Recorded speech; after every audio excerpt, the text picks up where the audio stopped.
दोस्तों वीबीएल यानी कि वरुण बेवरेजेस लिमिटेड। अब दोस्तों अगर हम वीबीएल की बात करें तो वीबीएल से रिलेटेड भी एक खबर हमें देखने को मिल रही है भाई। तो खबर क्या है कि नुवामा की तरफ से एक स्टेटमेंट हमें देखने को मिला है जिसमें उन्होंने 3 क्रिटिकल पॉइंट को हाईलाइट किया है। और वो जो 3 क्रिटिकल पॉइंट हैं वो बोल सकते हैं वीबीएल के बिजनेस से रिलेटेड रिस्क क्रिएट कर रहे हैं। अब रिस्क मतलब ये नहीं कि वीबीएल ख़त्म हो जाने वाली है, ऐसा नहीं।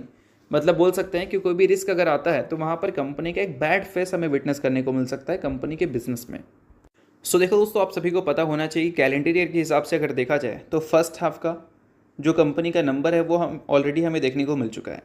तो यहाँ पर बताया गया है नुवामा की तरफ से कि सेकेंड हाफ जो रहेगा वो भी कंपनी के लिए फेवरेबल ही देखने को मिलेगा। बट अगर हम बात करें सितंबर क्वार्टर की तो वहाँ पर हेवी मानसून इफेक्ट हमें देखने को मिला है काफ़ी सारे स्टेट्स में। तो उस वजह से कंपनी के जो नंबर्स हैं उसमें इसका इम्पैक्ट हमें विटनेस करने को मिल सकता है।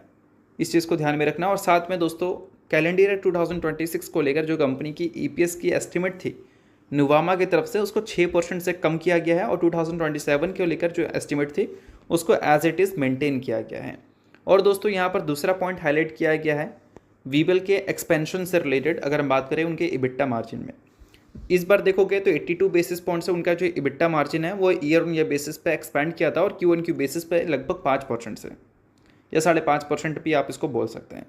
और इंटरनेशनल वॉल्यूम्स अगर देखोगे तो वो आपको 15.1% से ग्रो करता हुआ दिखा था। साउथ अफ्रीका के मार्केट के वॉल्यूम्स को देखोगे तो वहाँ पर 16.1% की ग्रोथ दिखी थी।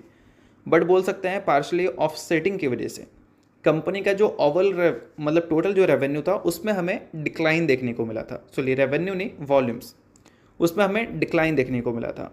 तो ये भी एक पॉइंट यहाँ पर हाईलाइट किया गया है। उसके अलावा दोस्तों नुवामा ने फर्स्ट हाफ की कैपेक्स से रिलेटेड भी चीज़ें हमें दिखाई हैं जो कि आप यहाँ पर रीड डाउन कर सकते हैं।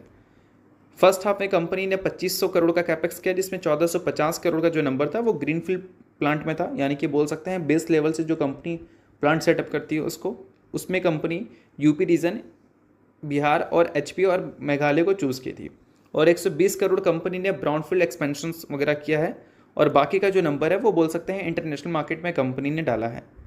और दोस्तों ये सारी चीज़ें कंपनी ने खुद ही मेंशन की है जिसको आप चाहो तो नोट डाउन कर सकते हो। तो ये सारी कुछ चीज़ें यहाँ पर हाईलाइट की गई हैं नुवामा की तरफ से। तो इन सारी चीज़ों को आप नोट डाउन कर सकते हैं अगर आप शेयर होल्डर हैं तो। बाकी मैं आपको कोई रिकमेंडेशन नहीं दे रहा हूँ, सभी चीज़ें सिर्फ और सिर्फ एजुकेशन पर्पज़ के लिए हैं।